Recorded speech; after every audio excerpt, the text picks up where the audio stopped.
you did a hard break-in, like no questions about it, and that engine held up, I would say, reasonably well.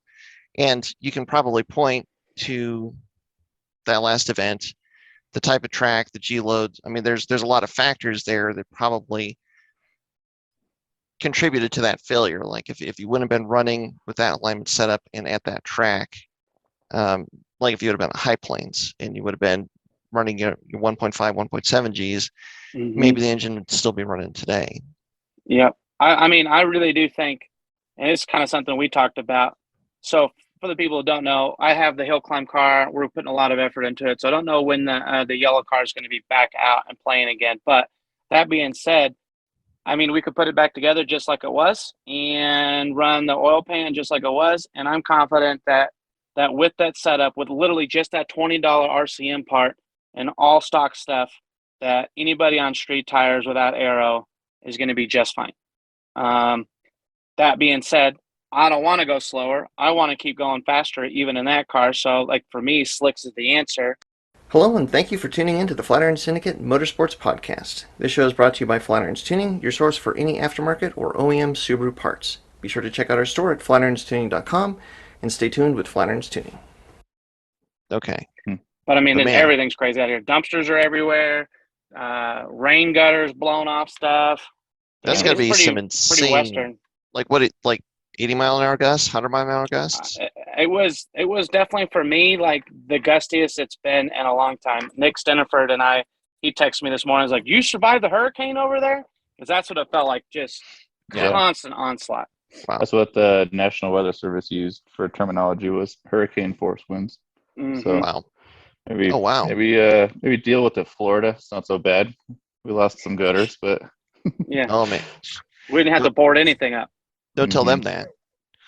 Well, we don't have the rain. It's dry. Yeah. So I think today what I want to talk about is I just want to talk shit. So okay, I'm gonna do that, I think. Nice. Well, all right. How about this? Let's just dive into it and launch it, and then we will see what kind of shit you want to talk. Sure. I do actually have a question too. Okay. Like it's kind of relevant to me right now. We're redoing a lot of our rules, so well, hold bring it up. I think we should put all this in. This is great podcast material, not in the YouTube, but not in the YouTube. Okay, but I would listen to this cold open, maybe. I don't know. It's all right. Well, maybe on Patreon. We'll figure it out. All right, welcome to episode 101. 101. We haven't. That's why we have the dogs, dude. Yeah. That's why we have the dogs. It's 101 Dalmatians over here. Oh man. Here, I got one over here too. Hold on. Man, I don't have any of my pooches.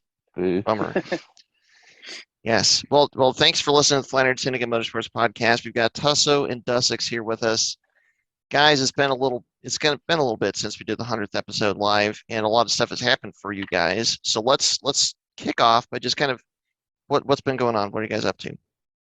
Dussex, you had the most adventure since then. I feel like the hits never quit. I think the biggest thing was actually driving Button Willow. So I've been to Button Willow with Global Time Attack before, but I actually took the yellow car out there and had fun out there. And we did like a bunch of stuff to the car to try and optimize. Because, I mean, you see the videos and everything that Nick Steniford is telling me is the track was super bumpy. So we did a bunch of prep stuff, which we can talk about in a second, for the car. Installed the fuel cell in the car so I could actually get more range. And then blew the engine in the car. Man. Well, just to clarify too, because this is a couple weeks ago. This is for the Super Lap Battle year-end event. This is finals. Yep. Finals. Yep. Yeah. Global. Yep.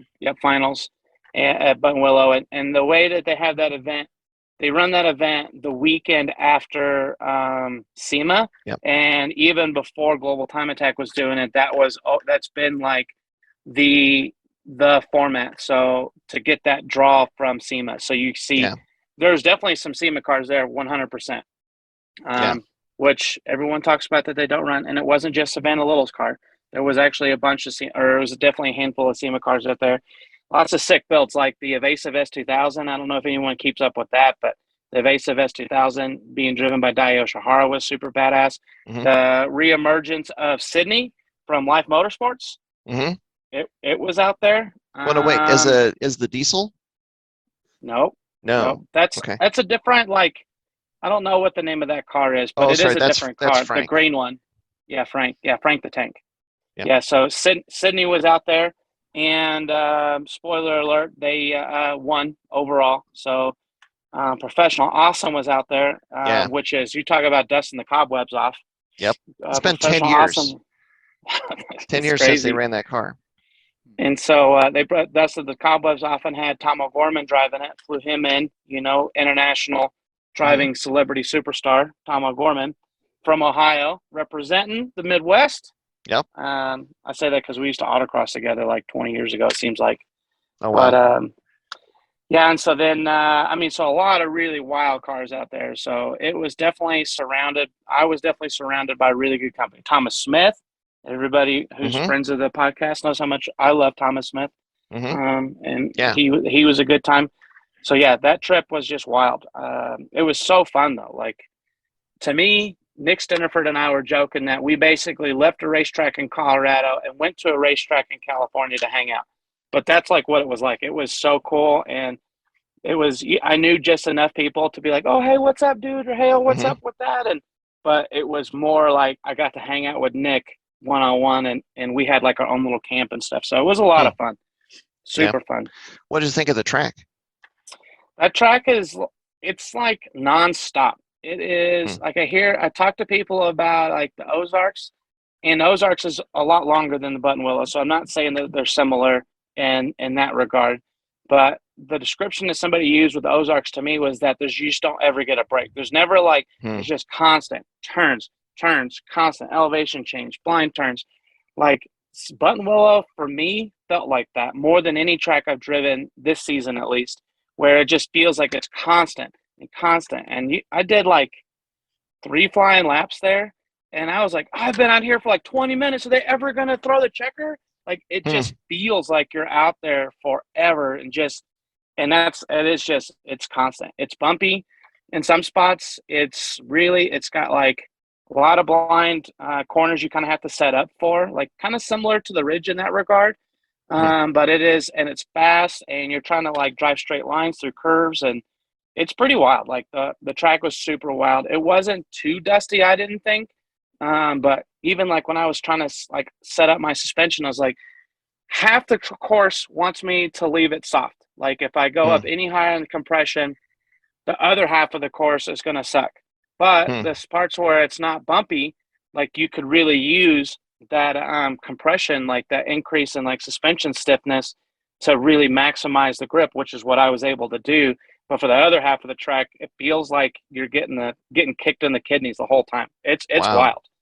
So I would say after driving that track, I can see why it's such a popular like track for the Time Attack series, because it shows you have to have a really well put together car to really do well out there. There's not a lot of things to hit, which is good, but they did have a car roll out there the weekend before we were there. Yeah, I was going to say, I heard something about a roll, maybe not this event, but very recently. Yeah, the weekend before, and you could tell where it happened because they had to basically go in and just like regrade all the dirt, because the way that I guess it happened, there was like a rut that was developing, and the car just overshot it and then caught the rut, and it just launched the car. So I don't know what event it was though. But so it wasn't our event, fortunately, but you could tell where it was at because it was all like groomed, nice dirt and stuff there. So, but yeah, it was, but yeah, so you really have to have a car that's set up well to do well out there. And you could see that with Professional Awesome. Like they did the test day. I did the test day.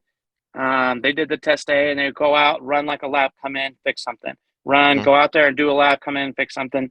You could literally see like the evolution of like just even their suspension adjustments in the front end coming into that first turn on turn 1, because it started off like dragging the nose and then huge, like back to tons and tons of body roll. And they dialed that down a lot where the car stayed a lot flatter. And so it was pretty wild.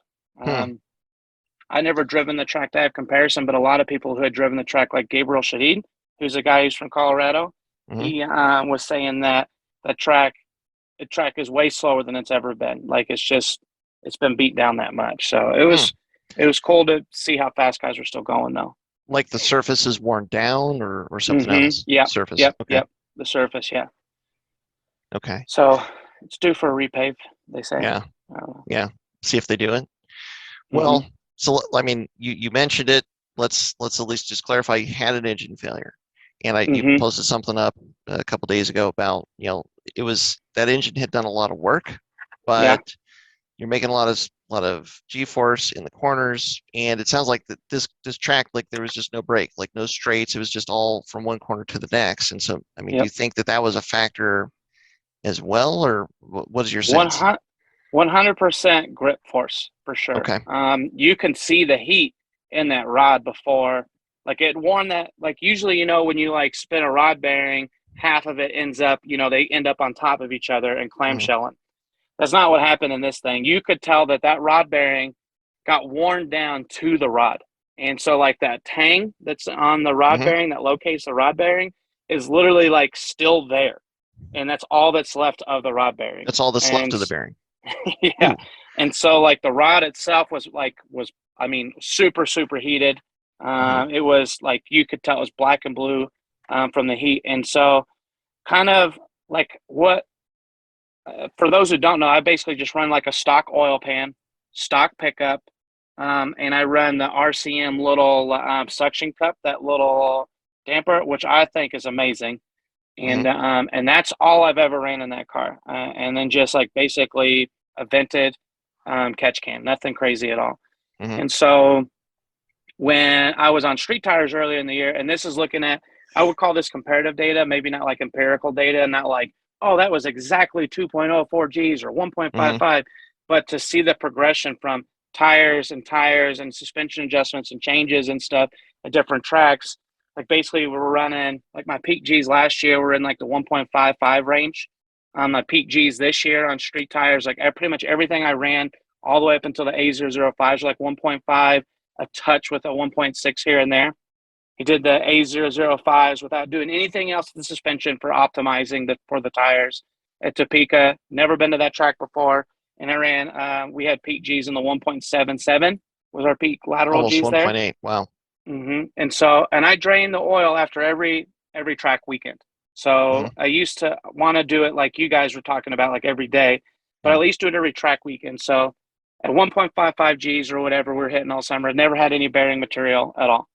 When we got to 1.77, drained it from Topeka, no bearing material in the oil, no visual bearing material in the oil at all. Then we I made some suspension alignment adjustments before we went to La Junta, because I wanted to have a big improvement at La Junta. So I went to La Junta, which for those who aren't familiar, La Junta is not, it's got one really long, high speed right-hander, but the track itself it's not great. It's an older track. It literally looks like a dog leg, isn't it? Or like a boomerang. That's a handy way to say it. That's the PG way to say it. Okay. But yeah, so at that track we hit 1.86 Gs. So for me that was like the new. Like I'd never seen that before. When I was watching the data, like watching the video, I noticed that on right-handers I was doing 1.8, and then on left-handers I was doing 1.3. And I was like, well, there's one left-hander. There's one left-hander at La Junta. So then I watched my video footage from Topeka, and it was really similar, like 1.8 Gs, like average 1.8 Gs, and then 1.5 going left. So I said, okay, there's Nick at Steniford and Savannah Little always talked about corner weight in the car, corner balance in the car. Maybe I should corner balance. I'll talk to them and see what they think. Maybe I should corner balance the car. So I don't want to do it. I've never corner balanced my car, and I would recommend it. Granted, it's really, really frustrating, frustrating. But when I corner balance, when I started my corner balance in the car, I was 5% off on cross weight. So I was 55-45. Okay. So a huge difference. And that's basically how the car's been set up all season. So then I redid the alignment. I raised the rear up a little bit because everyone's telling me how bumpy it was. Took some spring packs and stuff out and then went back on it again. And then I got it down to 0.3% cross weight. I was 49.7, 50.3.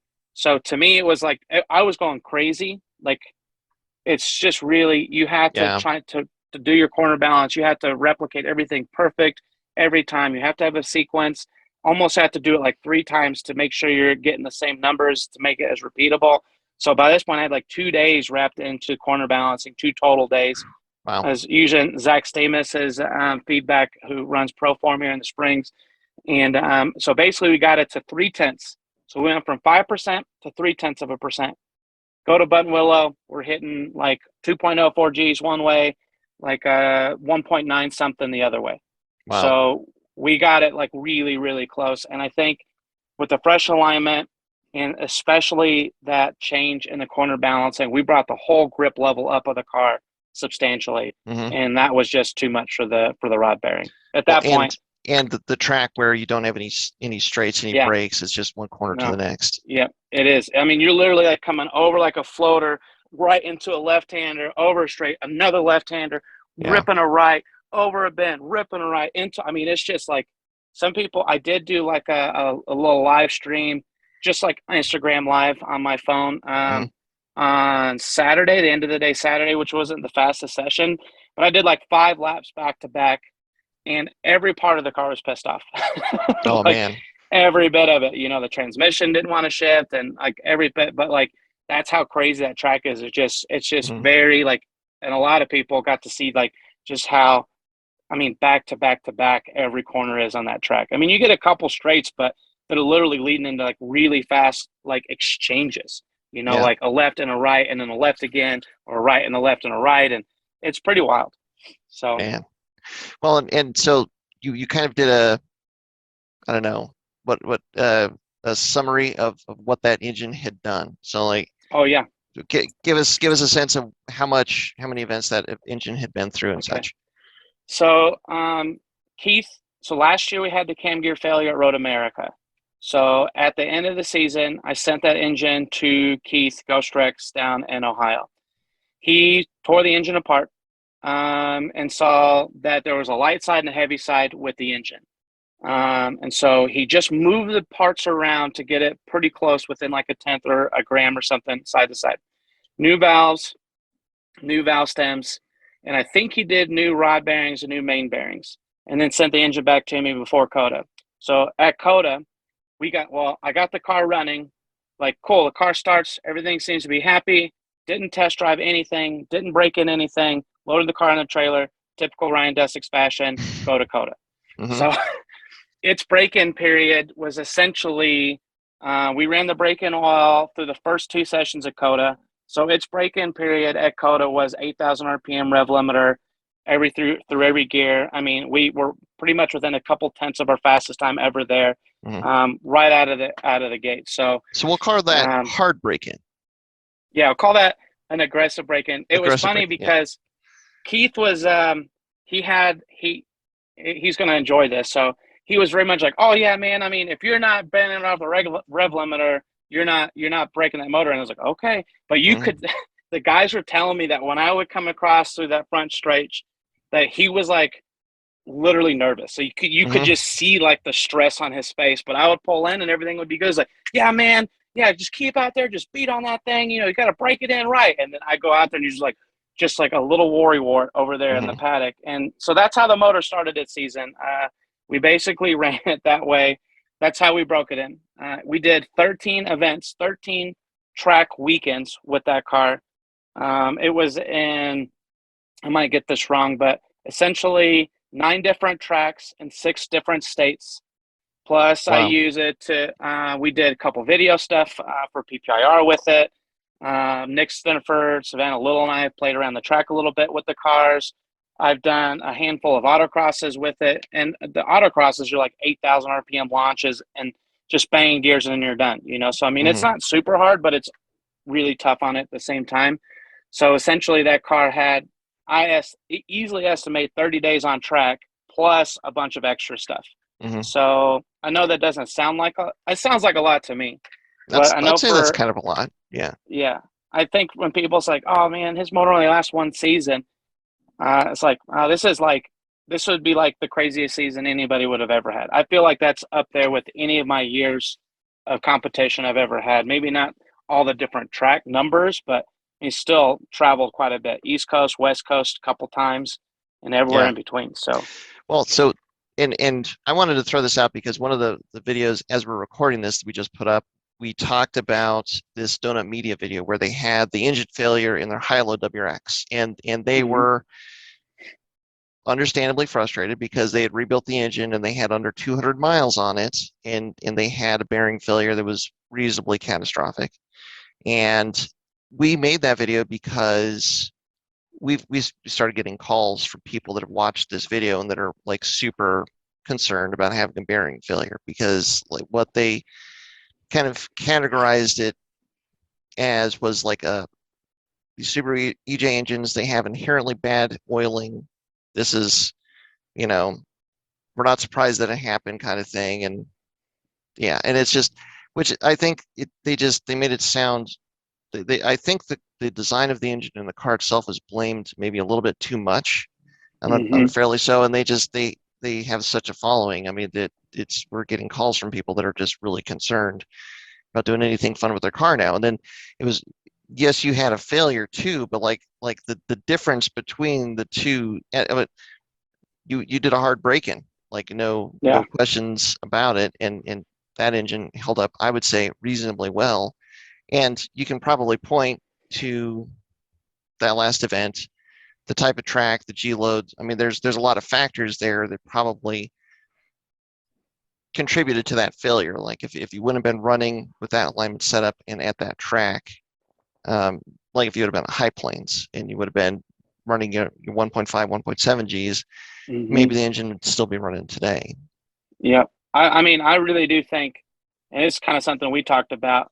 So for the people who don't know, I have the hill climb car. We're putting a lot of effort into it. So I don't know when the yellow car is going to be back out and playing again. But that being said, I mean, we could put it back together just like it was and run the oil pan just like it was. And I'm confident that with that setup, with literally just that $20 RCM part and all stock stuff, that anybody on street tires without aero is going to be just fine. That being said, I don't want to go slower. I want to keep going faster, even in that car. So, like, for me, slicks is the answer. I mean, I picked up so much time just with slicks. At La Junta, I was like, all right, cool. I was on AL52s, took the AL52s off, and put on the used A005s and went a full second faster on a 1.3 mile track. Like, a full second, just right off the hit. Just like, first thing, boom, there's a second. And then found another, like, 0.7 of a second by the end of the second day. Like, the amount of grip difference between even an AL52 and that A005 is huge. Yeah.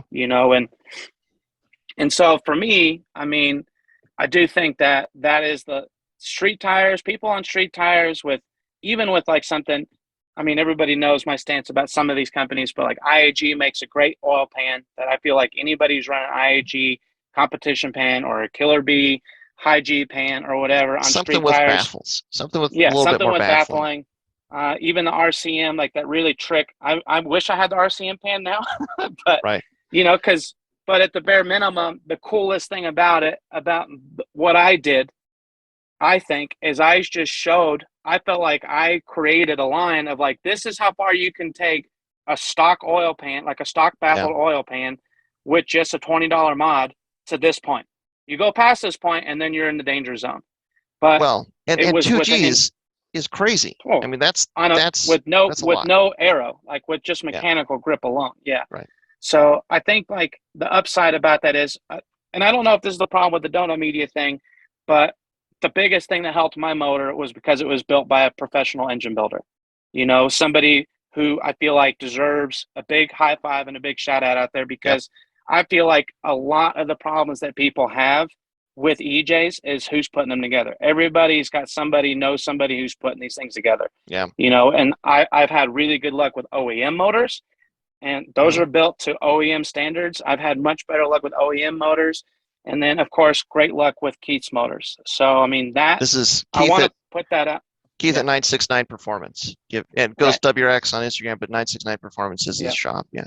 So I'm not saying that the guy who built your engine or your engine or your engine is a bad engine builder, but you have to take some of these things with a grain of salt. So I felt like we really took a really well-built motor and a really good, inherently good motor from the start, because it was a Spec C engine, Mhm. and then pushed it way beyond, I think, what anybody would have thought that a stock oil pit can do, and found that limit. Like, you're gonna blow shit up.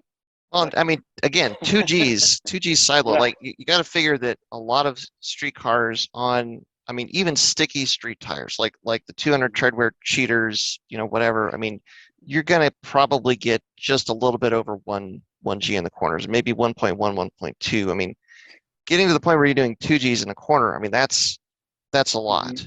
And so like the sloshing of the oil, I mean, that's going to be significant there.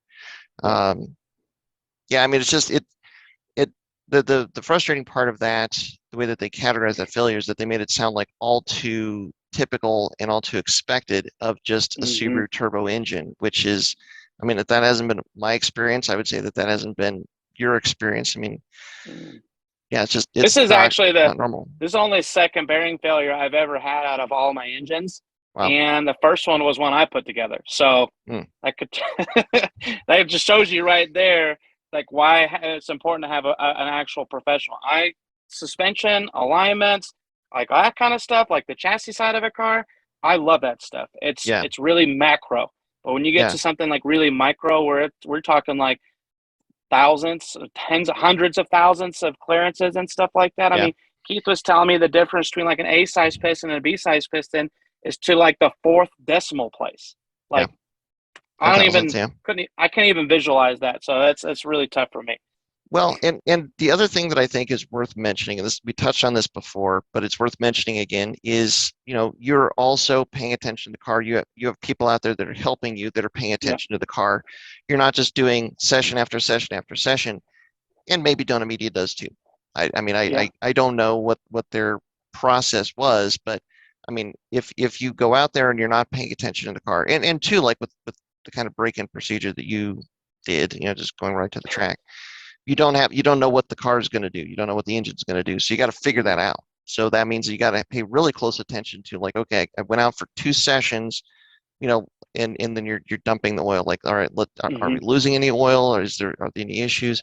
There's a lot of attention that you want to pay to the engine in that early process. And if you're not paying that attention, if there's something, I mean, it could be anything, any kind of build or assembly issue of the engine that could be kind of like percolating as you're going through, and if you're not catching it and correcting it in that process, that is the risk of a hard break-in, is that it can bite you quickly, because you're pushing basically an engine with a lot of untested hoses and components and you name it, right out of the gate. Yep, absolutely.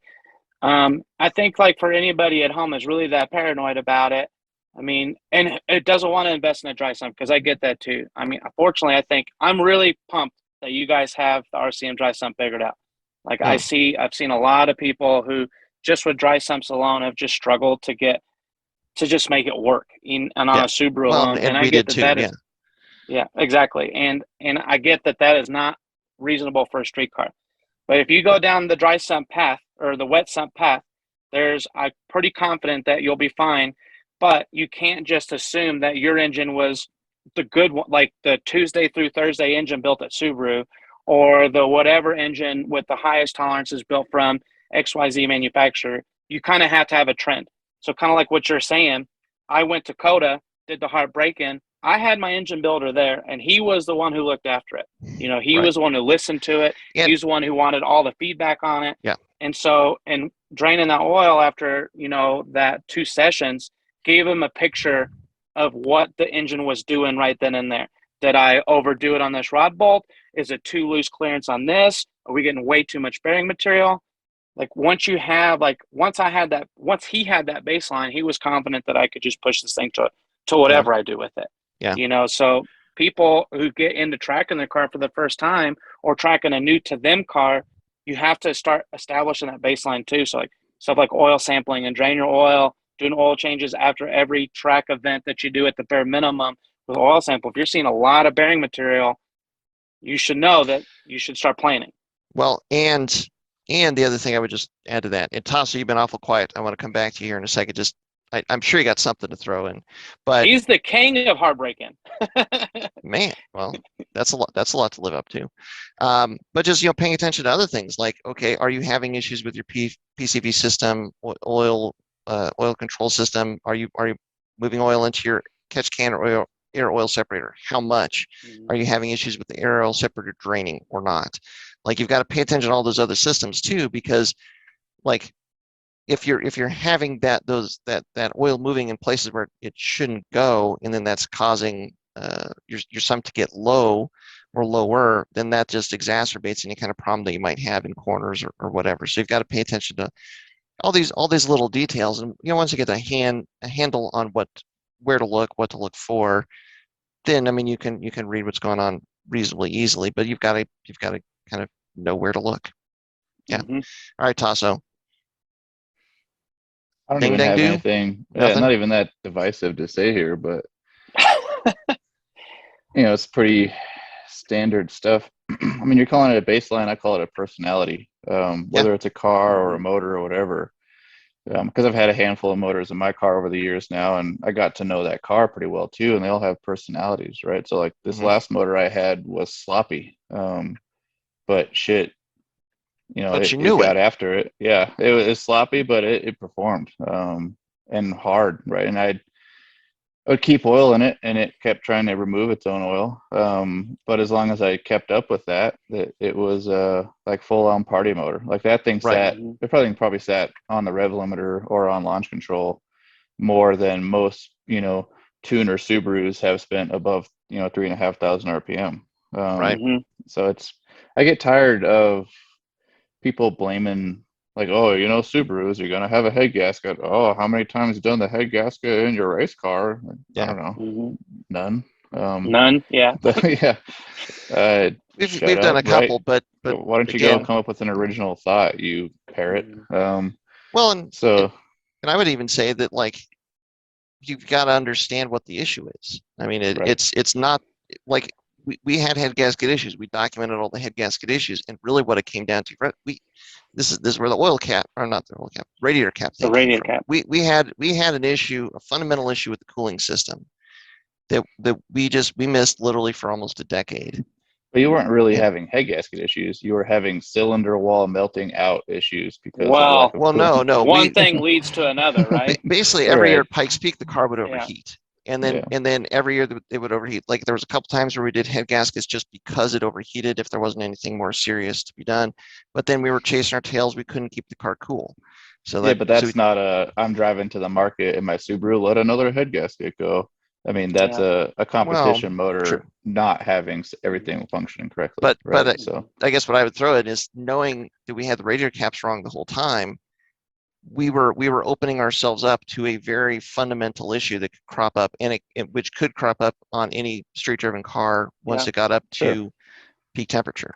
And if you go run, bargain basement oil and don't check it, then you're going to have oil failure issues, right? If you're I mean, Ryan, I admire what you did with that motor, and being a relatively stock motor and pushing it really hard. But it's not a surprise to me that you picture a car with 1G lateral load, that oil is in a absence of other forces, which are a bunch. Right. But if you just had 1G lateral load, that's 45 degrees that oil is sitting against the side. 2Gs, it's what, like 60 degrees that it's hanging out there, right? So it doesn't surprise me at all that you're starting to have that failure at that point. And it's a party car. It has, for the money that you've put into that thing, it's outperformed. It's punched way above its weight. Yeah. Even though it has this huge pedigree and all these kind of things, right? But just purely powertrain wise, it's a pretty stock car, right? So it's way outpunched its weight, and I think that's a little warrior of a car. I admire it. There's some secret sauce going on there. In the chassis. Yeah. But just a little castellated, oil pickup thing from RCM. I run a RCM pan with that, with baffling and that little castellated nut. And that RCM pan is derived from the Subaru WRC era Pro Drive, WRC cars ran wet sump at that point, right? And that was the Group N pan. Yeah, there's derived from the Group N pan. Yep. But all the way back through the the Subaru WRC heyday, right, when they were winning a championship. Those were wet sump cars by regulation. So it's don't I don't know. I got on my high horse and got off my high horse 3 or 4 times in that statement, but and then got back on it. But it's I don't know. I don't want to talk about oiling anymore. Subarus are great motors. Thank you. Yeah. The last and thing all these motors have problems, and I just want to throw this out there too. Everyone loves the K series.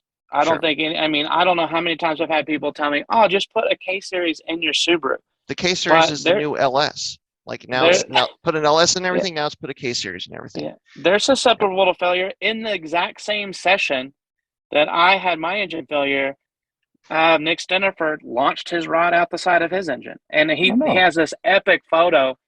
Whoever caught this photo, it's just dope. It's basically his car's white, and then there's just white smoke billowing out of the car because it's pretty much on fire.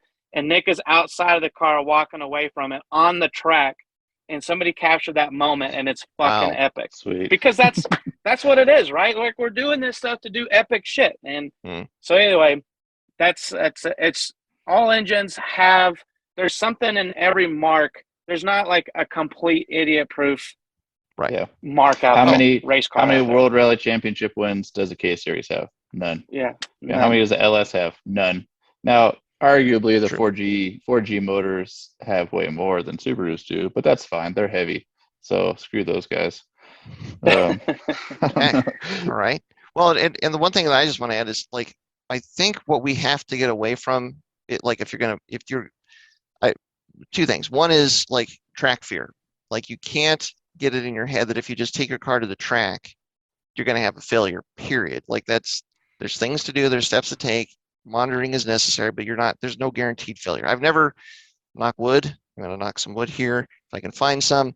I've never had a catastrophic failure at the track. I've had failures at the track, but never anything that's like taken out an engine or anything like that. And I've always run the stock oiling system. But the other thing we have to get out of our head is just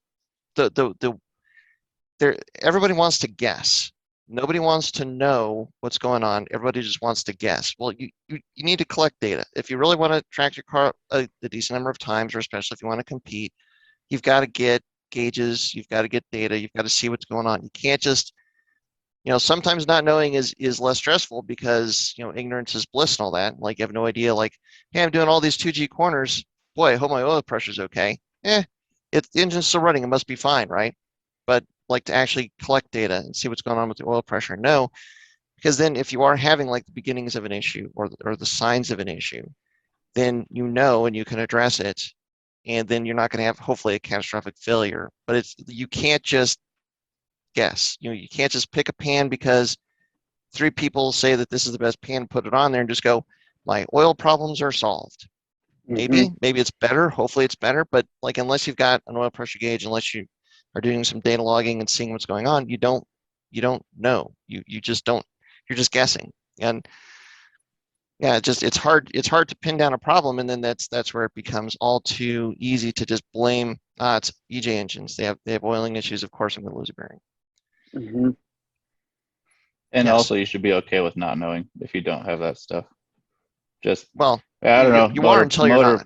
Motor blew the fuck up. I don't know, man. There's pieces that everywhere. That is a pet peeve of mine, is where people will be. A lot of people ask me what happened, and I only speculated what happened. And I know that there's a lot of people who will speculate, but maybe aren't as transparent about it being speculation. But it always drives me nuts when people just leave it at that, and then they never investigate what happened. Oh, I had a cracked oil, a cracked tube, or cracked pickup, or cracked this. I'm like, I mean, I figured Keith was going to be the one that tear it apart to see what was wrong, but when it was glaringly obvious what was wrong, I didn't have to speculate anymore. Yeah. I think it was the rod. Why do you say that? Well, it was found 16 feet over there off the side of the track, and it was definitely outside the car. I'm thinking that had something to do with it. Yeah. She mad. Yes. All right. Well, enough about Subaru engines and problems. Tasso, what have you been up to? growing a mustache. Hell I can see that. Bert would be proud. Yeah. Yeah, it's for all the ladies. Oh boy. Not a whole lot. Mostly drilling a shit ton of spot welds. Yeah. Prepping the chassis still. Yeah. I think I finally have a direction for the roll cage, and we'll see. Because I was talking to old Zach ZF Design about this yesterday. You don't count your chickens before you're hatched when it comes to, actually having parts in hand kind of thing. But I think I have a direction for a cage. It won't be one of those homologated kits because another thing I've been doing is going over a bunch of rule sets lately. We're every year for the CHCA, the whole class gets together, proposes rules, we vote on changes, and blah blah blah, right? And so in that, we try and ground a lot of our kind of rules discussion in other rule sets, so that we don't wander off. And this is a question I have for you guys later. I'll bring up is we're always kind of wondering what is a rally car. If we have a rally class of hill climb cars, what is that? Whatever, principally or ethos, what is a rally car? Because we're proud of the fact that we're not rally cars, right? Because we're unrestricted, we're lighter, we're faster, we're less boring, and all that stuff. Okay. So in that, though, going over rule sets, I'll make this part fast because actually that question is probably way more fun to talk about. Okay. The homologated cages are just too locked down, right? You can't metallurgically change anything in the cage, otherwise it loses its homologation status. And so then it's like, well, what if I want to modify this, that, whatever? It's fine for if you're just going to slap it in and go and take your Group N car, with no modifications. But I do so much stuff to the car in terms of cutting stuff out and this and that, and that's a lot of what I'm, well, Scotty Musgrove is going to come up as soon as we're done podcasting here and help me drill out spot welds to get the B pillar reinforced. Yeah, so he's already come up once. Poor guy. I don't know why he's volunteered to help because he's just one of the best dudes around. But it's he hell. hates spot welds. And he hates spot welds, right? Hates spot welds. I do too. He's done it himself on his car, so he knows the pain and suffering of. So, shit, man. So, right, there's so much weight. I have a bin going right now, like a plastic bin of all the random brackets, because we're allowed to remove any bracket from the car that isn't otherwise necessary to hold a mandatory part or a required part or something like that, which means there's tons of stuff in the car that like is a reinforcement point for like your rear seat belts and stuff like that. So remove that shit, right? There's a whole panel at the base of the firewall, kind of the firewall floor section on GD that's really just there for like sound and heat deadening, right? So remove that shit. And it mounts some under hood or some under dash stuff, right, that I don't run. So a lot of that shit coming out, stock seat rail stuff coming out, B pillars. We just have to maintain. Actually, the way our rules are right now, they just have to stay metallic. But well, so is this? I'm thinking this ties into your question about what is a rally car, right? And then also this is probably where the homologated cage comes in, right? Because if you're maybe go ahead and I'll come back to that. No, that's the nail on the head, though, right? So if you got to take out the current top crop of WRC cars, the Rally 1 cars, right? Because they're two-frame cars, but that's a big safety thing that the WRC or FIA has gone to, right? Because those cars are so ridiculously fast now, much faster than Group B era cars. Oh yeah. They're full of batteries and stuff like that now too. There's all sorts of stuff, and they've brought driver safety to this just amazing place. I'm jealous of how safe those cars are for how performance oriented they are at the same time. It's just do yourself a favor and go look at the amount of foam between each occupant and its like side door, right? It's 100% foam, all molded in perfectly and only the way like a factory outfit that is designed like if you have some kind of a side impact, right? And like and your it knee has wax it. already helped drivers, right? It's the same thing like the HiLow in Formula One, right? Everyone's like, oh, bravo, this isn't Formula One anymore. And the first thing that goes out and happens is some dude based on who it was, right? Like Lewis Hamilton took a tire to the face or something. I think it was Grosjean or something. I don't know. It was like a submarine style accident, and maybe in Italy or something like that. But anyways, right? So Okay, so back to the point. Get WRC top level Rally 1 cars out because they're space, space chassis, tube frame, all this kind of whatever, right? Everything else is a stock unibody car to some extent, right? Right. So is that what makes a rally car? And with our previous rule set being B pillars must be metallic, the floor must, factory or factory adjacent style firewall and floor pan must exist.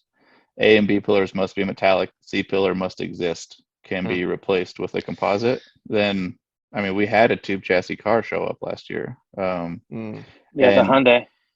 No, not the Hyundai. The Hyundai was sick. That's a global rallycross car, which was an ex-WRC car from a pre-tube chassis era. Reese Millen's car, yeah. Right.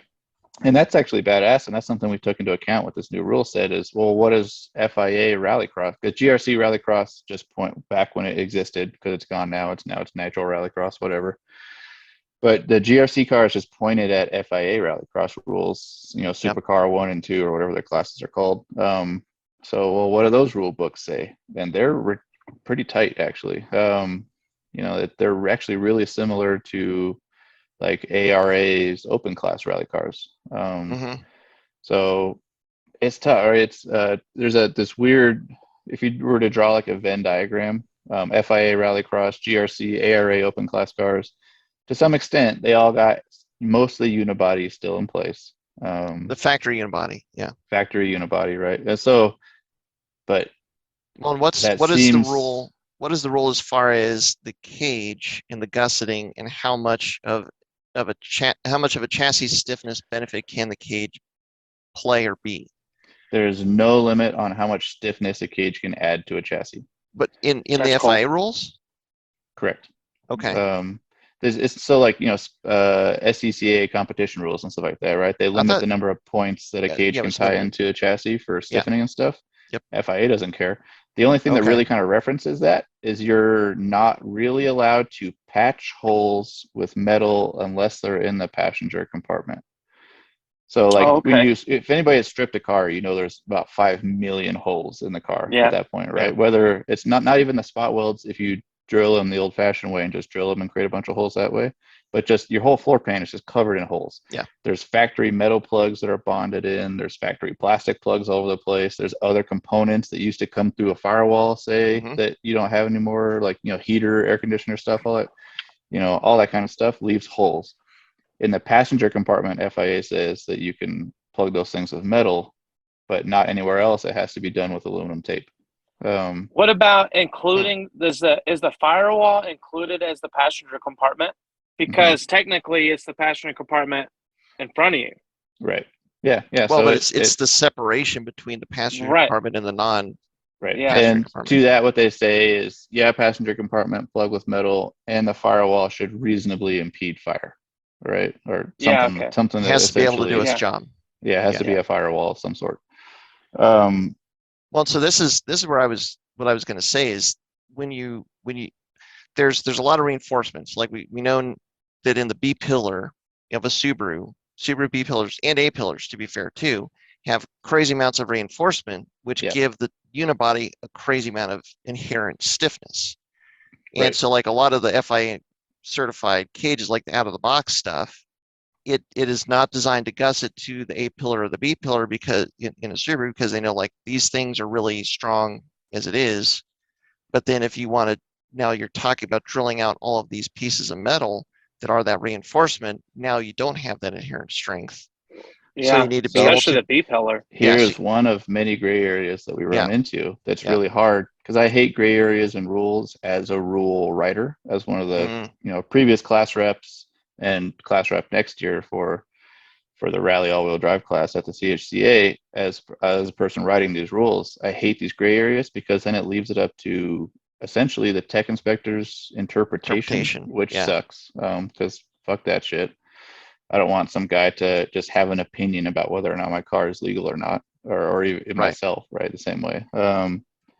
But also, I'm always worried about like liability stuff too, right? Like say someone crashes, dies in their car, and like, well, your rule set says that this isn't legit, right? So it's on you to determine whether or not that's safe or not. Apparently it wasn't. what kind of training do you have, Mr. Tech Inspector? Yeah. Like, none. Right. Right. Okay. A lot of times. So, I mean, so these things all suck. And here's a gray area, right? If it's in ARA open class rules, the A and B pillars just must remain factory profile metallic.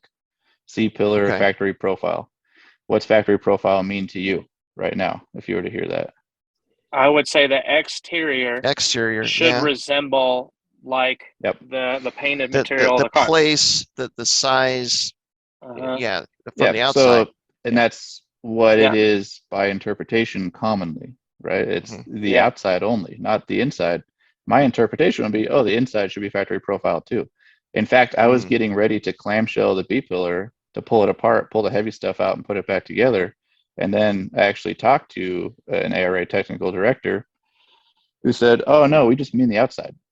Well, what's the outside mean to you? Just the outside piece of sheet metal. Well, where does that stop? Effectively, the pinch welds, right? And so there's all sorts of rules in ARA and FIA who are, the factory, the front door openings and the trunk or rear hatch opening must remain factory shape. And they define that as to the pinch welds. Factory profile doesn't have a definition. So we're actually going to try and include this year that commonly acknowledged interpretation of factory profile being the outside up to the pinch welds when viewed from the outside, either of the door opening or the windshield or rear window opening. So you're shit, talking right? about clarifying that the profile is in fact the outside and that the inside is not part of that. Right. So we're doing all this stuff, but we're also a class that prides ourselves on being pretty low rules. Show up, have a good time, it's cheap, get after it, right?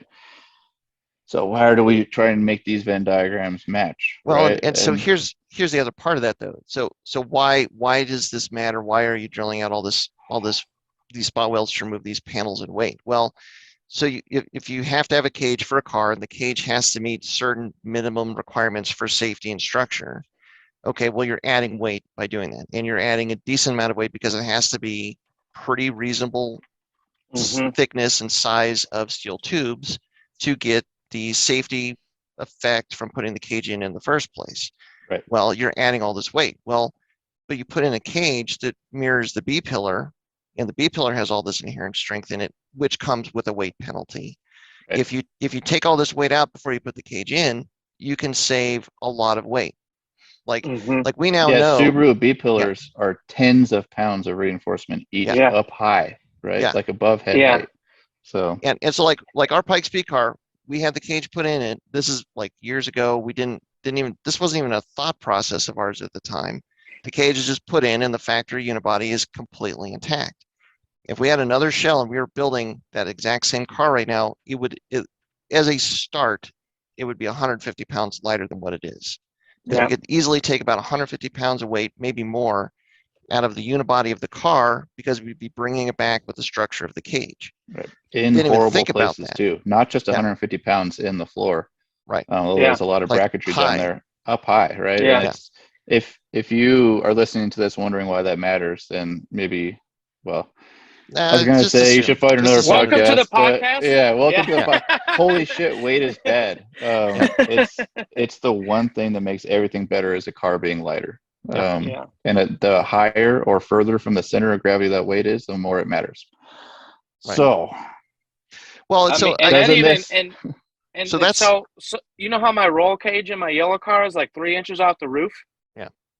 That's one of the things that I was talking to a guy about, and he's like, "Oh, the roll cage isn't less safe. The whole reason it's like that, they do that on all the Japanese touring cars. They only make them as tall as they have to keep the weight as low as possible." Right. So not only does it keep that weight lower because the cage goes less high, also it's literally the cage is lighter because that tube has to go less far to go up. Right. Yeah. So now there's multiple reasons. There's a small other reason too, is that it used to be that you did not have to weld 360-degree circumference where tubes were joined, but that pretty much got eliminated. Boy, I want to say probably about 10 years ago, where now you have to weld 360 degrees around so that you have the full strength and integrity of a welding joint at every point.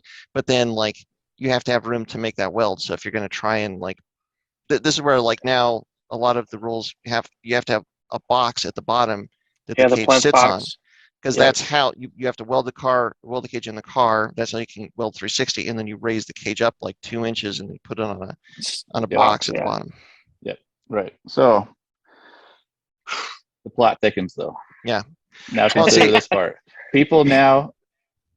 So naturally, this brings up the question: does the cage rely on the unibody structure of the vehicle for some of the rollover protection? And there's multiple parts to that question for it to make sense, right? So, Say that again. For example, does the cage rely on the unibody of the car in order to meet the rollover safety requirements that it's aiming for?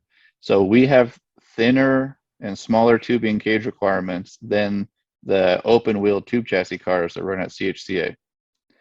Because you have a unibody. Because we have a unibody. Right. So, okay, let's go back to our technical director friends and see where they bring this into play. The answer from the ARA is, I don't know, we don't really spec a certain safety requirement. We just reference the FIA, and I'm sure that they bring the unibody into account when designing a roll cage. You'd have to, because if they're doing any kind of crash testing, if you're crashing a car that has the full unibody, then the safety and the integrity of the cage is getting a benefit for the unibody being there. If you take the unibody away and you just crashed the cage, probably wouldn't do as well.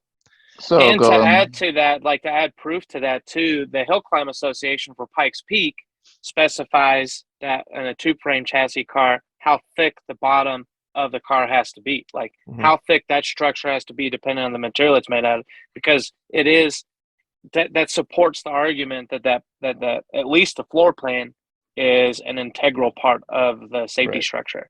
Right. And the other thing you have to guard against with the rules, especially if you're going to clarify that it's basically the outside profile of the unibody that has to be present. So what if some Yahoo takes a unibody and cuts it all the way except for the two firewalls and the floor pan, and then basically makes a tube chassis / cage car, and then just sticks a carbon fiber side on it so that it has the outside profile. Still got to be metallic for A and B post. They're using metallic carbon fiber. Yeah, right. Exactly. Ferrous fibers. Shit, open that can of worms too. The FIA literally specs, they don't say metallic. They say it must be an iron-based alloy, a ferrous property, blah, blah, blah, blah, blah.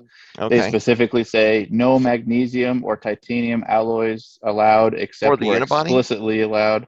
It's throughout their builds. They say no magnesium or titanium alloys allowed except where explicitly, stated and stuff like that. So you don't make magnesium B-pillars and stuff like that. And dude, this can of worms, this wormhole or rabbit hole, whatever, goes super deep, right? So bring this all back. We can make safe cars, and even take, so just to add one last piece of context to this shitty rabbit hole. Vermont Sports Car, when they build their cars, they cut them back to just a hair, like a rabbit's fart of what's left of the unibody. They tube the whole thing in, and then they slap just enough unibody on the outside for it to be compliant. But they even, our rules require a sill bar and then either an X or a diagonal or any one of, a number of compliant FIA drawings. They hide their sill bar in the sill. It appears it's hard to get this, locked down with official word from Vermont Sports Car. They put the sill bar actually in the sill of the car. They cut the sill apart and they put it in the box section of the sill. And so all you see on the outside, tin it back in. Exactly. And they cut it off. Like the whole thing. What's left is a bit of C-pillar, sort of some inner fender in the back, the inside shell of the sill, a firewall on the floor. And they start from there when they tube their cars in and then build it back. So it's nothing. And so, so here's all these things. We can make a rule set that takes, essentially you blend FIA Rallycross, ARA Open, other FIA Hill Climb, touring car style stuff, blend it all together. Do you still have a rally car? What is a rally car? And so I'm going to ask that open-ended to you guys. What is a rally car? Well, and see, to me, the consideration has to be, one, if you come up with a very open rule set as far as weight and structure, are you going to give somebody that gets this new rule set, reads it, and then builds a car based on this new rule set a huge advantage over some guy that's got a car that he's been running for 10 years? And in doing so, are you also then introducing a lot more safety variables with this new rule set because you could do some kind of crazy out of the box stuff versus like if you make it so that like, okay, the like more of the factory chassis has to be present or something like that, that you're not giving somebody that's building a brand new car with the brand new rule set a huge advantage over somebody that's got a car that's been racing for 10 years. So, well, to give that context, this came up a couple years ago. Our rules, which had been the same for, I don't know, a decade, were just stage rally cars, minus spares, no minimum weight, no restrictors. Mm-hmm. But that is super vague, right? What is a stage rally car? We'll build it to some rule set. I don't know, what old SCCA Pro Rally rules were pretty vague at times. You know, when ARA comes around, they adopt this new open class rule set, which is pretty much like what I mean. It's like open. What it allows, like what those Vermont sports car cars are building, right? It allows all sorts of allowances. So, like, say Ken Block wants to buy an old WRC car and come over. Well, that's legit too. Sure, yeah, sure, run that. It is pretty vague. So then we took and we made our rule set a little bit more defined in itself, a little bit less outside referencing, where it's, you know, A and B pillars must be metallic. C pillar must, you know, exist essentially. And that guy builds a tube chassis car and shows up. Right. And what shape was the tube chassis? What car shape? GC. Okay. GC2. And so is Brad Ames. He's a good guy. Love you, Brad. Okay. He's gonna essentially probably the rules actually go out for vote today. He'll probably get written out of this rule set. He'll switch to unlimited and just have a good time. I feel bad about it. I think that he built his car exactly to the rules as they were written, and they were written pretty close to ARA open class rules minus restrictors and minimum weights. But I mean, I think hopefully maybe we even inspire ARA to look at their rules and be like, well, this is pretty vague, because his car got challenged essentially, unofficially. It was never any official protest, because we're all breaking rules all sorts of the time. But well, you're not supposed to say that out loud. You got to write the rules and then you just break them. Like, yeah, exactly. So we're trying to write better and better rules so we don't just all have to break them all the time to have a good time. But anyways, the car got challenged. That's not a rally car. Could it race an ARA? And we're reading the ARA rule book like, well, of course it won't. And we read the rule book and we're like, well, shit, maybe it is. Why isn't someone building tube chassis cars and running an ARA? We ask ARA, well, of course it's not compliant. And that's what their response is. Did they give you a specific reason? Well, why? What rule doesn't it comply with? Well, this rule. Have you read your rule? I think it complies, right? Well, but no, I mean, we would never pass it. But based on, like, if I brought this car and you didn't pass it, I would have a problem with your organization, because point to a rule that says, well, that's not what the intent is. It doesn't matter what the intent is. Put it in writing. Man, when you have a rule and then you start talking about intent, that means that the rule is not clear enough. Exactly. That's where interpretation comes in. Yeah, exactly. Which is exactly what we're doing, and trying to take some of these intense interpretations, common interpretations, and put them in writing so we don't have this problem. That's hard. But so again, what's a rally car? I mean, see, to me, like, based on current rally rule set, I mean, that seems, I mean, if it's defined as a rally car, then using the rally rule set for safety and stuff, I mean, that's a good starting point. Part of the trick there is, like, they have power rules and engine modification rules that you don't want and you aren't applying because it's a hill climb versus a rally. So then that's like you're throwing a big wedge into using a rally rule set initially. And then even if you take power restriction as a point, which power restriction do you use? Are GRC cars not rally cars? Are rally cross cars not rally cars? Right. Yeah, I mean, by definition, sure, right? They're rally cross cars, not rally cars. But you still look at it and be like, oh, that's a pretty cool rally car. It just doesn't have a co-driver and it goes faster and it runs on a closed course, right? But it's a production-based vehicle. It's not a custom-built tube chassis, that somebody came up with in their garage. So I mean, it would be, I would say it'd be as valid as using the ARA rally rule set as using like the GRC rally cross rule set, if that's what you're going to pin your class to. So our current top crop WRC cars not rally cars? Arguably, they are the definition of rally cars, right? I would it's kind of say like no. Is that like alternative music, where the definition of alternative music by inherently is constantly evolving because of what the role is in nature? Like Well, alternative music is like the new music that's alternative to like the whatever music of its time. Like but rally that car is can continue to evolve because the sport's evolving, right? well, and that rule set is based around getting them to have a hybrid drivetrain, and which they know is not based on anything that's in production. It's all motorsports. It is all custom built for meeting this requirement that the FAA wants that top tier class to have. I mean, I would say you'd be better off looking at the R5 rule set versus R1, or Okay. R2 versus R1 or something like that. So then they have to be European two-door micro hatchbacks to be rally Hell cars. yeah! I'm just kidding. Well, no, Just Or not European, I resemble guess, right? But one. I don't know. So this is my point, though, is it turns Yeah. into this really nebulous kind of conversation of, well, what feels like.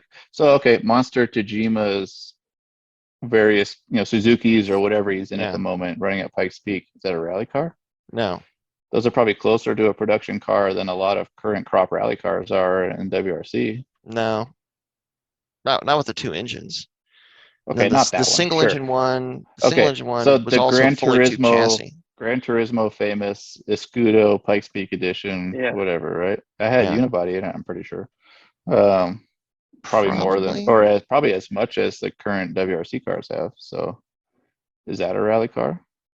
It's not What I restricted. think, Okay. I mean, I think if I was in your shoes for the rally car class, I would say that the factory unibody has to be entirely present, and it has to be Entirely present? entirely present, because if you're going to take all that weight out and the structure is then going to shift to the cage, and the cage is going to be allowed to gusset or required to gusset all of the pillars, so that you're getting all of this rigidity that a lot of the older cars wouldn't, and a lot of cars that were built much more based on just the factory unibody chassis, that those you'd have to move to unlimited. Sorry, Tasso. And that the rally car class would be just a full factory unibody present with a cage. So a Group N class then. Group That's not N, a rally something car like that. class. Yeah, so slow old rally cars, but none of the current or fun rally cars. Absolutely none of the current crop of ARA cars out there. Well, see that You don't think apply. like the limited four-wheel drive and stuff, you don't think that you think that they're way beyond that? Not way beyond, but I would argue probably most limited four-wheel drive cars are, well, actually I know that none of them are Group N compliant because they're running non-homologated parts, right? So, okay, but to your point, factory unibody, so it's a limited rally car class, because that's boring. That's dumb. I would not. Limited rally car class, but without power restrictions and like stuff, right? from a chassis standpoint. So like then what it comes down to with the rule set is the safety is a factor. Safety has to be a consideration, but also you want to try and make it so that the cars, a broad range of cars will still have the chance to be competitive in this class. And so like if you're allowing for all of this like significant amount of weight savings to be done and significant amount of modification to the factory unibody to be done, but still be in the same class, for a lot of guys that have rally cars that can't do any of that modification if they're going to use the cars for anything else but not be competitive. So I'm building this car to be ARA open class compliant. Open class. Yep. Yeah. What about doing different bar thickness requirements depending on chassis prep, where it would behoove you to not build a car to the like if you did it like Tasso style, where you're peeling everything open like a tuna can, like, okay, this is the requirement of safety that you have to have. If you're running full factory, unmolested, non-tassoed chassis, then you're able to run like the bar thickness thinner. I mean, but see, the kicker there, you'd have to have something like an FIA rule set that has done crash testing or something to know what that bar thickness difference would be. Because if your organization makes that change, your insurance for your organization has to be able to support it. You don't necessarily have to have crash safety. So, and I'm saying that because of the issue that I would say issue, but because of the safety side of this Gold Rush thing. Basically, I present this safety thing, and they're like, okay, Why you want to do it like that? And I was like, I want to do it like this because this, and this, and this, and this.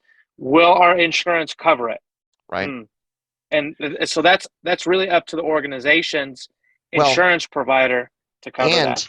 And this is like, some of those conversations I've had with Preston, a lot of the issues that they've had keeping their insurance coverage for the ARA rallies is something happens. Like there was this car that caught on fire, and it was 30 minutes before somebody could get on site because they went way off. The car caught on fire. They weren't able to get out of the car and notify. I mean, they were not significantly injured in this point, but they couldn't get out of the car and get back to the road to notify the other cars that they were coming by that they were on fire. It was literally like 15 minutes later, like, wait a minute, we're missing a car. How do we miss a car at the finish? We got to shut the stage down, start going back and looking for them. And at that point, the smoke was coming up, and so they could find them. But it was like all this response time issue. And so then the insurance was like, well, I mean, I'm paraphrasing here. Don't hold ARA to any of this. This is not legal. This is not legal. And I mean, this is off my head, but basically it was like the response time to get to this car that had this issue. It exposed this vulnerability in how they were in like this black swan scenario that exposed a vulnerability. And then they're like, well, you got to fix this. Otherwise we're either going to have to charge you a lot more, or we can't insure the event. Right. And so the more X factors you leave, like hopefully nothing ever happens, but if something ever should, and like say you go to a thinner wall thickness or whatever, and then people can take the unibody away, then somebody has some weird accident where there's a big issue, and then the insurance is like, we're not going to do this anymore unless you fix this. Then you have to come in again and make significant rule changes. Right. So in the absence of the ability to crash test, you got to reference the folks that do have that ability, right? Yep. Which is that would be on the insurance expectation, right? Like the insurance expectation that's where you would get that information, though. That's where you get that feedback. The feedback from the insurance provider would be, this is the rate, or we're not going to insure you. And in order to do this, you have to prove beyond a reasonable doubt that this is acceptable with information. So the cheapest way would be to reference stuff that already exists. The most expensive way would be to do your own testing. That's what like car manufacturers have to do. Yeah. Right. And so, referencing other folks leads to these allowed modifications, including stripping B pillars and A pillars and stuff like that. Well, so that's not an intact unibody. It also leaves you open to what their insurance coverage was willing to be deemed as acceptable risk. Does that make sense? If you have different insurance providers, you could. It's kind of like, I don't know. I'm sure people have done this all the time. You buy like your Honda Civic, you fucking slam it, you put super expensive wheels and a body kit, and then you get T-boned by a minivan. And you're like, well, I did like $10,000 of modifications. I was like, well, you didn't disclose that to us. Here's your check for $2,000. Right. Insurance in like the motorsports world is kind of like that same thing. And the more you leave out because you want a better rate or you want to be able to put on an event, the more that leaves you open, and there's like an internal acceptable risk. And that happens in everything. SCCA, NASA, the hill climb, PPIR. Like they told us we can't run golf cart. We can't have go-karts because go-karts are too dangerous. But what happens when there's a go-kart event at our venue? Then there's coverage, there's coverage issues there. And so there's always going to be, so if you use, and I'll use this as a good example, the bar thickness and roll cage construction is different from SCCA to NASA.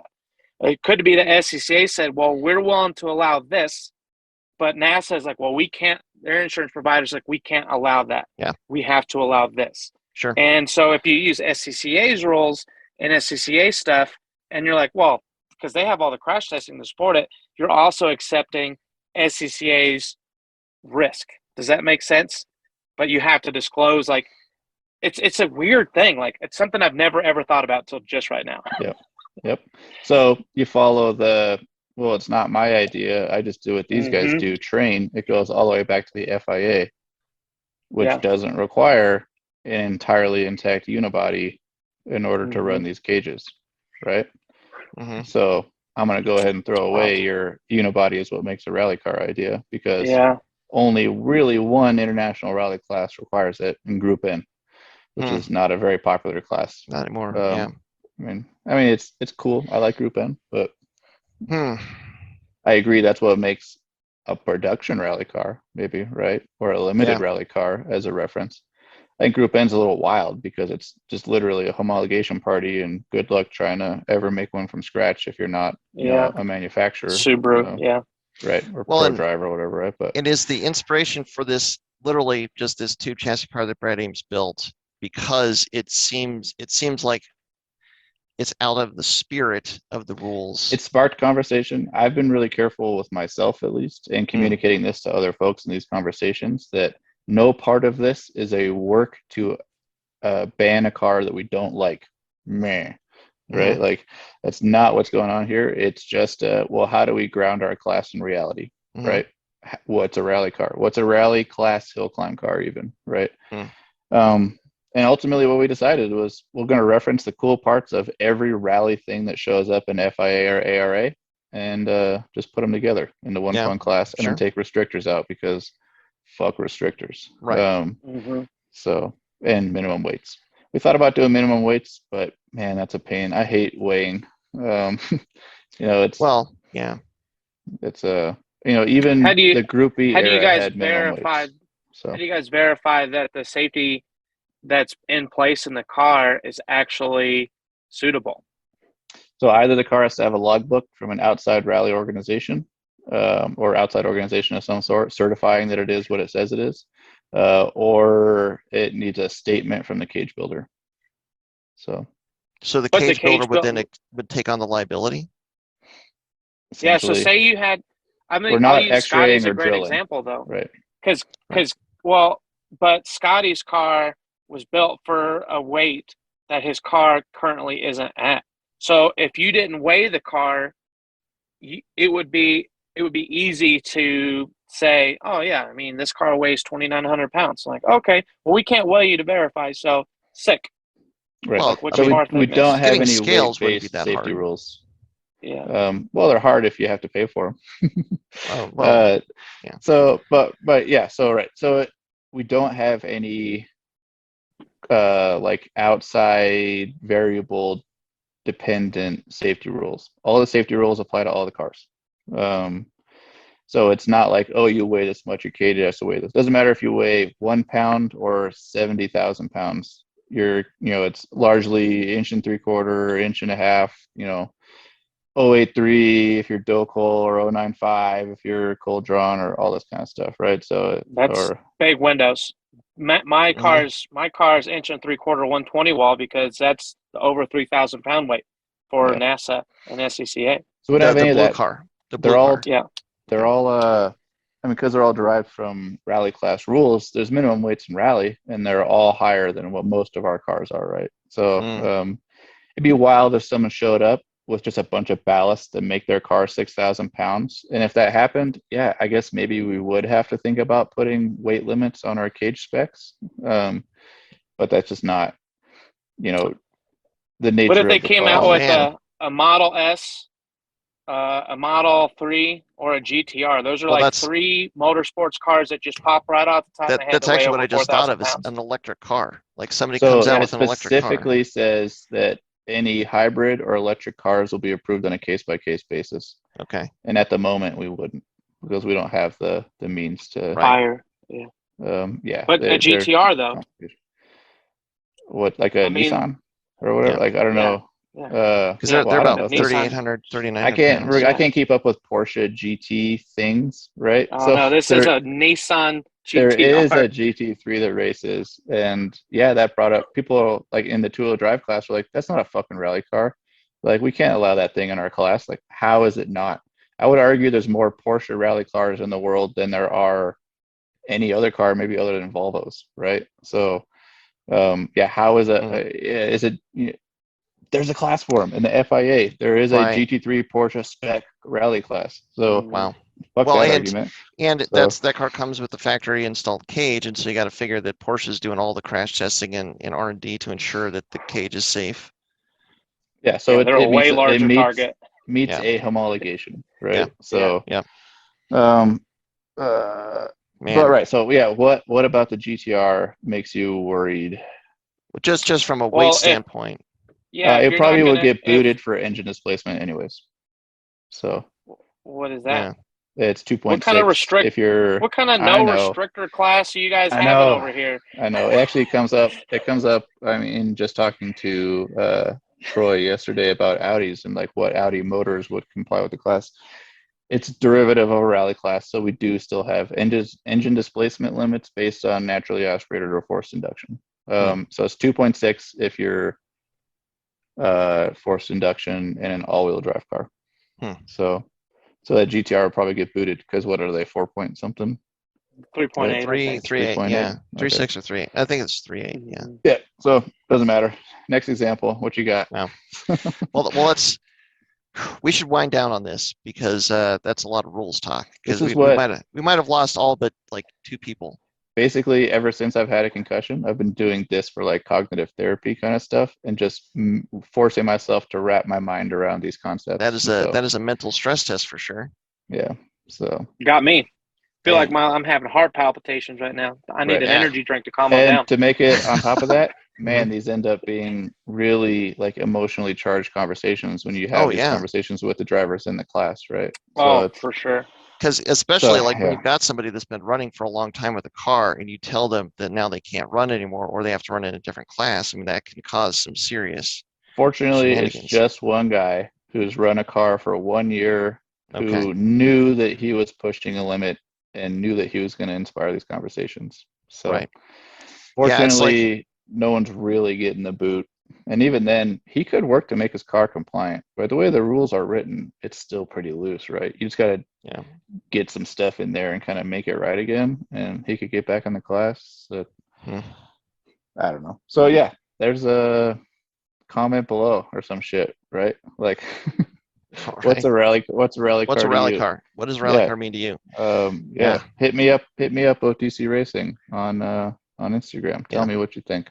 And the other part of it is this is why before you build a race car, you got to read the rule set because man, you start just making changes and all of a sudden you're going to end up somewhere you probably don't want to be. Yep. So I guess that's a lot of what I've been doing other than drilling spot welds, which I got a half hour. I'm gonna go make a smoothie and then drill some spot welds. A little brain smoothie. So yeah, you know it, bud. Man, all right. Hell yeah. So yeah, that's what I've been up to answer your original question. What have I been up to? Just talking shit, growing mustaches, drilling spot welds, and think about rules. All right. So I think next time I ask you what you've been up to, I'm gonna preface it a little bit more. Hey Tasso, what you been up to since we talked last in 30 words or less? If that doesn't involve a rule set. If it's a tweet, you gotta do 127 128 characters and no rule sets. Sometimes I will certainly ask you, what do you think about rule sets? But I think I gotta be in the right mindset for that. You gotta get an egg timer. Yep. Okay, go.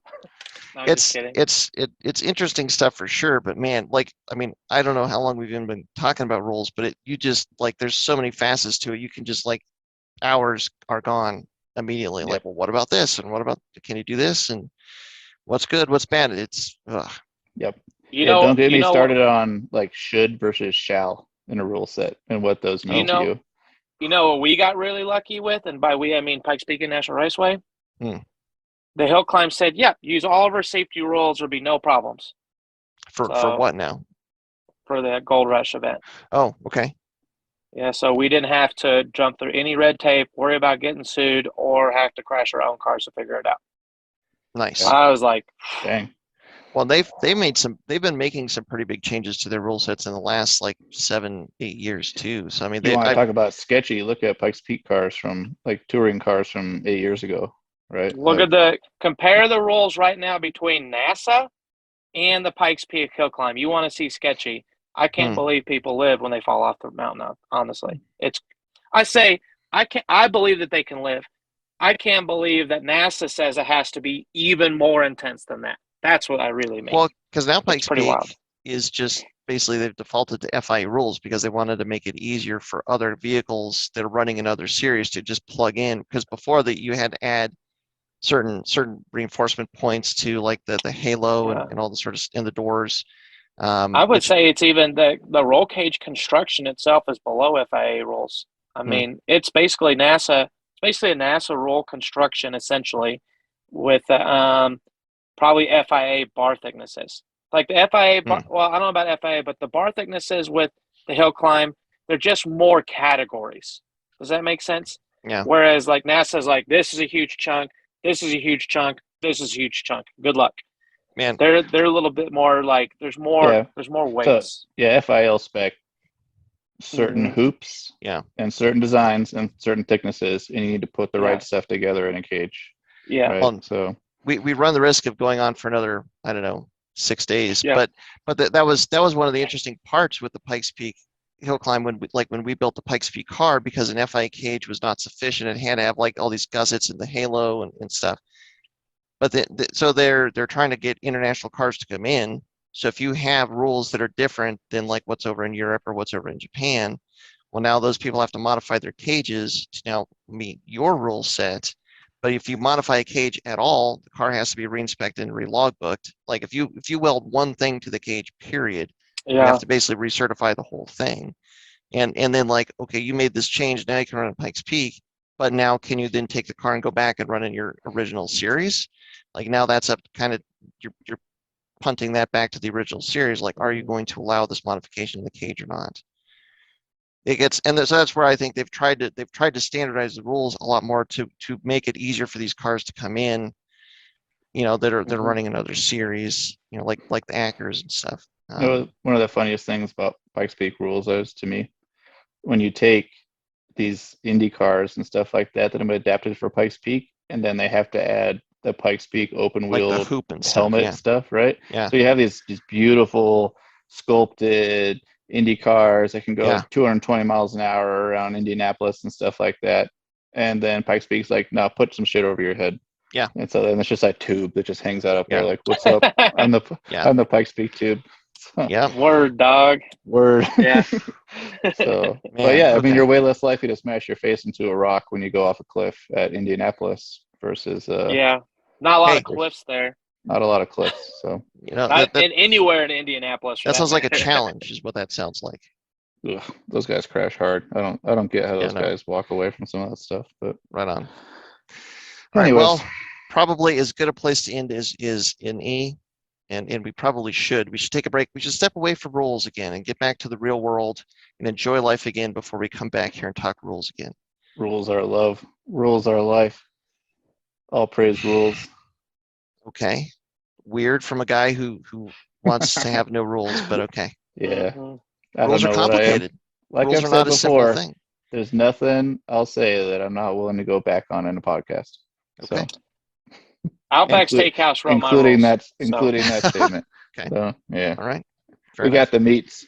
Yes. Well, thanks very much to everybody for listening. Thanks to Dussex and Tasso for making the time to chat. With all the holidays, we're going to try and catch up again in the next handful of weeks, but I don't know what's going to happen. But we'll come back.